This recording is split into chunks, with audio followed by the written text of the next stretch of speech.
Hello and welcome back to another video. Today going to be going through another 10 cars that I would like to see in the upcoming Test Drive Unlimited Solar Crown game. This time 10 cars that were found in not one but both previous Test Drive Unlimited games.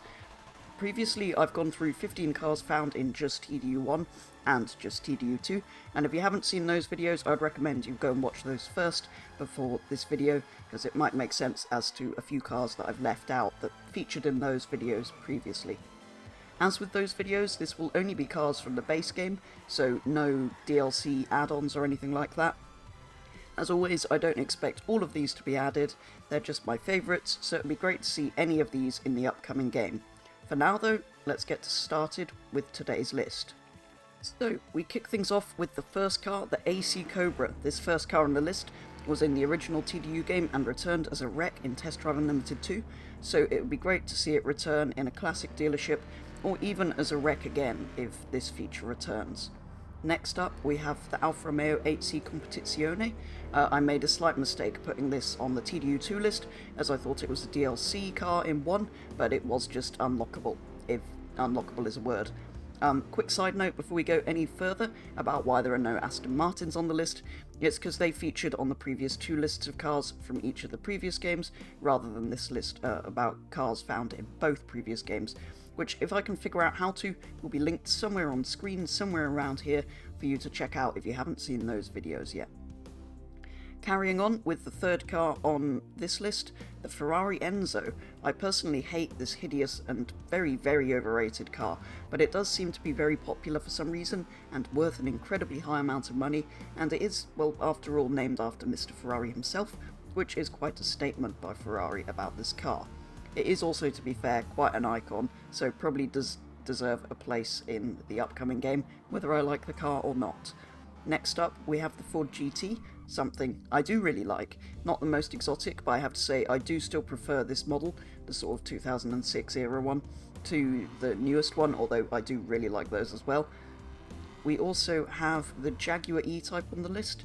Doesn't need much explanation. It is a classic, even if this one is the coupe, which I think is pretty hideous, which is quite an achievement given how beautiful the convertible is. Similarly to that, we have the Mercedes 300 SL, better known as the Gullwing. Again, not really much to explain about this. Another iconic classic which would sit perfectly alongside the previous E-Type. Again, another classic car, the Shelby Cobra Daytona.